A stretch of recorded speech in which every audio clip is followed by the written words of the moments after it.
Good morning student. आज रसायन विज्ञान में अध्याय 7 में आज का जो टॉपिक है वो आयनन एंथैल्पी है।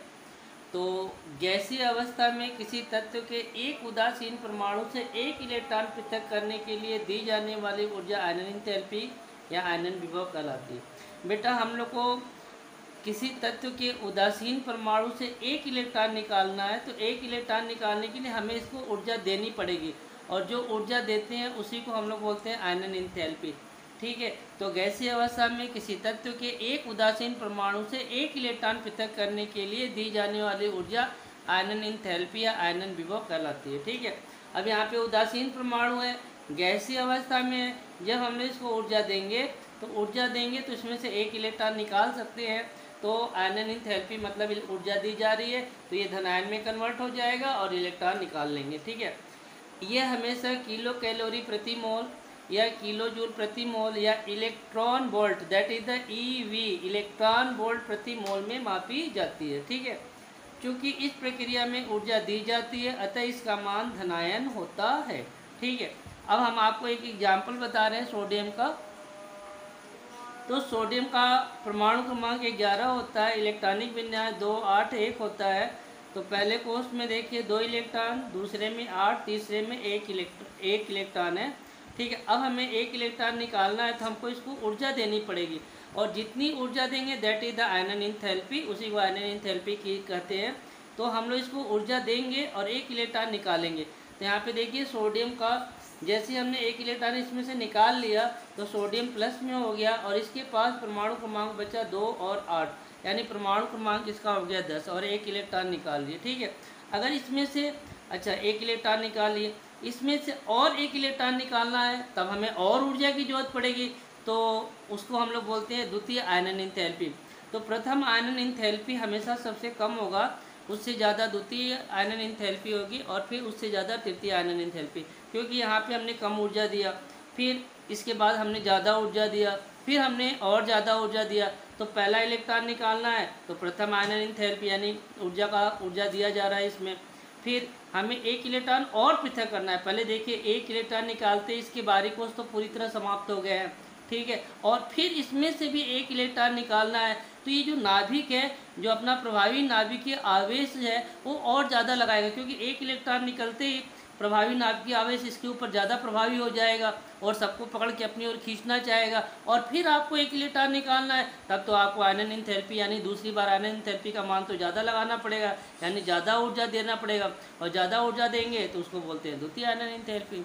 फिर एक इलेक्ट्रॉन निकालना है तो फिर आपको ज़्यादा ऊर्जा देना पड़ेगा, दैट इज द तृतीय आयनन एंथैल्पी। तो प्रथम आयनन एंथैल्पी सबसे कम होता है, उससे ज़्यादा द्वितीय आयनन एंथैल्पी होता है, उससे ज़्यादा तृतीय आयनन एंथैल्पी होता है। ठीक है, तो ध्यान रखिएगा। ठीक है, अब हम लोग बात करेंगे आवर्त में और वर्ग में। ठीक है, तो ध्यान रखिएगा आयनन एंथैल्पी आवर्त और वर्ग में किस प्रकार प्रभावित होती है, तो उसके बारे में स्टार्ट करने जा रहे हैं।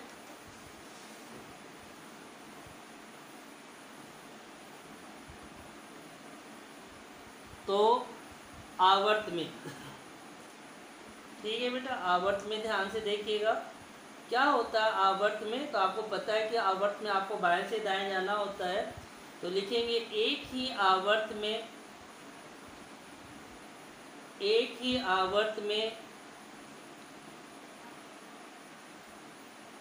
बाएं से दाएं, एक ही आवर्त में बाएं से दाएं,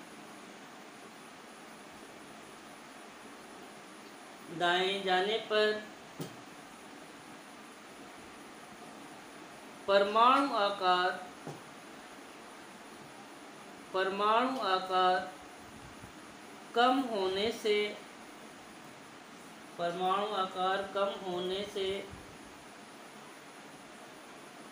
एवं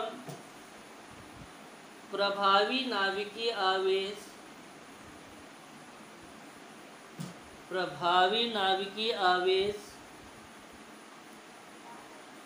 का मान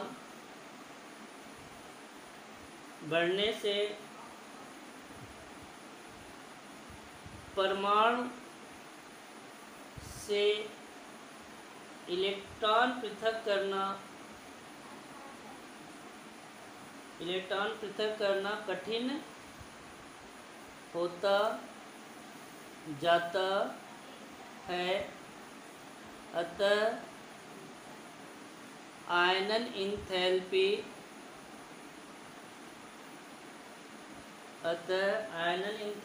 का मान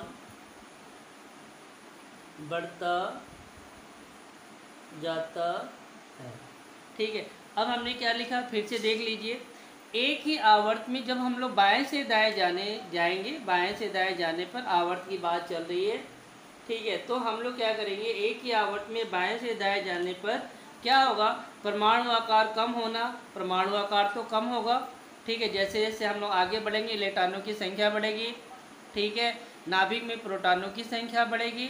ठीक है, और प्रभावी नाभिकी का आवेश का मान भी क्या होगा, बढ़ने लगेगा। और जैसे जैसे प्रभावी नाभिकी आवेश का मान बढ़ेगा तो परमाणु से इलेक्ट्रॉन पृथक करना बहुत कठिन काम हो जाएगा। अभी देखिए हमने आपको बताया था कि पहली बार इलेक्ट्रॉन निकालने पे आपको कम ऊर्जा देना पड़ता है, दूसरी बार और एक इलेक्ट्रॉन और निकालना है तो आपको और ऊर्जा देना पड़ेगा, दैट इज द द्वितीय आयनन एंथैल्पी। और तीसरा इलेक्ट्रॉन निकालेंगे तब तो आपको और ऊर्जा देना पड़ेगा, दैट इज द तृतीय आयनन एंथैल्पी। तो जैसे जैसे हम लोग बाएं से दाएं जाएंगे तो परमाणु का आकार तो छोटा हो रहा, और फिर भी आप लोग इलेक्ट्रॉन निकालने की कोशिश कर रहे हैं हम लोग, या परमाणु मतलब आकार कम होने के बाद भी हम लोग को इलेक्ट्रॉन निकालना है। तो इसमें क्या होगा, प्रभावी नाभिकीय आवेश का मान तो बढ़ता जाएगा, क्योंकि परमाणु ये प्रभावी नाभिकीय आवेश है, नाभिक है, अपना प्रभाव ज़्यादा दिखाएगा। और फिर परमाणु से इलेक्ट्रॉन पृथक करना तो बहुत कठिन हो जाएगा। ठीक है, इसलिए आयनन एंथैल्पी का मान बढ़ता जाता है, यानी आपको ऊर्जा बहुत देना पड़ेगा तब जाके इलेक्ट्रॉन निकलेगा। तो इसका मतलब हो गया कि आयनन एंथैल्पी का मान है वो क्या होगा, बढ़ता जाएगा, यानी बाएं से दाएं जाने पर आयनन एंथैल्पी का मान क्या होगा, बढ़ेगा, यानी बढ़ता जाता है, या बढ़ेगा लिख देते हैं, बढ़ता जाता है। ठीक है, प्लीज़ बेटा ध्यान रखिएगा। फिर से हम आपको बता दें, डू रिपीट, एक ही आवर्त में बाएं से दाएं जाने पर आपको पता है परमाणु क्रमांक बढ़ता है। परमाणु क्रमांक बढ़ेगा तो नाभिक में प्रोटॉनों की संख्या बढ़ेगी, और जैसे ही नाभिक में प्रोटॉनों की संख्या बढ़ेगी तो नाभिक है वो अपना आकर्षण बल बहुत ज़्यादा लगाएगा, दैट इज द प्रभावी नाभिकीय आवेश। तो प्रभावी नाभिकीय आवेश का मान भी बढ़ेगा, और जब प्रभावी नाभिकीय आवेश का मान बढ़ेगा उस स्थिति में इलेक्ट्रॉन पृथक करना बहुत कठिन हो जाएगा, तब हमें क्या करना पड़ेगा, ऊर्जा देना पड़ेगा। ठीक है, तो उसी को हम लोग बोलते हैं आयनन एंथैल्पी। तो ज़्यादा ऊर्जा देंगे, इसलिए जैसे जैसे बाएं से दाएं जाएंगे तो आयनन एंथैल्पी का मान भी बढ़ता जाता है। ठीक है, तो परिभाषा क्लियर हो गया आयनन एंथैल्पी की, कि गैसीय अवस्था में किसी तत्व के उदासीन परमाणु से एक इलेक्ट्रॉन पृथक करने के लिए दी जाने वाली ऊर्जा को ही आयनन एंथैल्पी कहते हैं। ठीक है, अब बात आएगी वर्ग में। तो वर्ग में क्या होता है, एक ही वर्ग में ऊपर से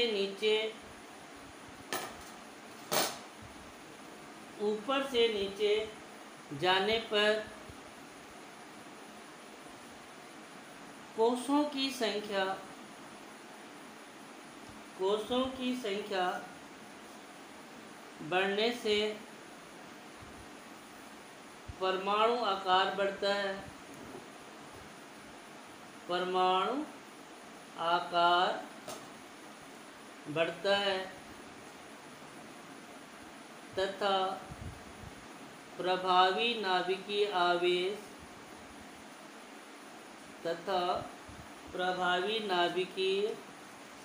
आवेश का मान कम होने के कारण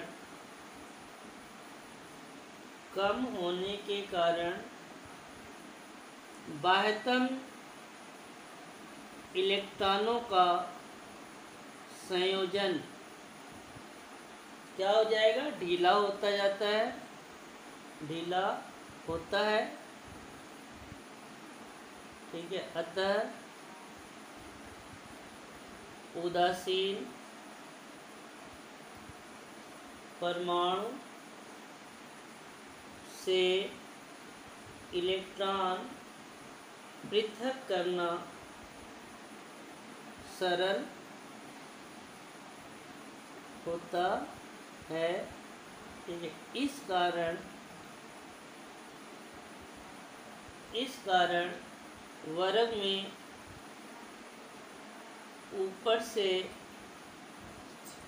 नीचे जाने पर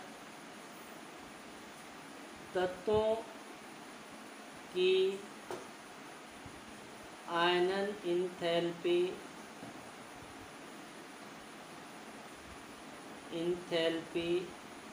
का मान कम होता जाता है। ठीक है बेटा, तो आप लोग थोड़ा सा ध्यान से देखिएगा। ठीक है, इसमें बोला गया है कि वर्ग में ऊपर से नीचे जाएंगे तो कोषों की संख्या बढ़ेगी। आपको पता ही कि ऊपर से नीचे जाने पे कोषों की संख्या बढ़ती है। कोषों की संख्या बढ़ेगी तो परमाणु का आकार बढ़ता जाएगा। ठीक है, अब परमाणु का आकार बढ़ेगा तो प्रभावी नाभिक के आवेश का मान भी कम होता जाएगा, क्योंकि हम लोग मान लीजिए सपोज दैट हम लोग एक फिगर बनाते हैं तो ये नाभिक है, ये पहला कोष है, ये दूसरा कोष है, ये तीसरा कोष है, चौथा कोष है, ऐसे कोष खूब बढ़ता जाएगा। ठीक है, अब कोष बढ़ता जा रहा है बेटा। ठीक है, तो कोष बढ़ेगा तो बाहरी कोष में जो इलेक्ट्रॉन है उसका यहाँ से जो संयोजन है वो ढीला हो जाएगा, और ढीला हो जाएगा तो यहाँ से परमाणु को पृथक करना बहुत सरल होता है, कोई भी इसको पृथक कर सकता है। ठीक है, तो इस कारण वर्ग में ऊपर से नीचे जाने पे आयनन इंथैल्पी का मान क्या होता जाता है, कम होता जाता है। तो आपने देखा आवर्त में बाएं से दाएं जाने पर आयनन इंथैल्पी का मान बढ़ेगा, और वर्ग में ऊपर से नीचे जाने पर आयनन इंथैल्पी का मान क्या होगा, कम होता जाता है।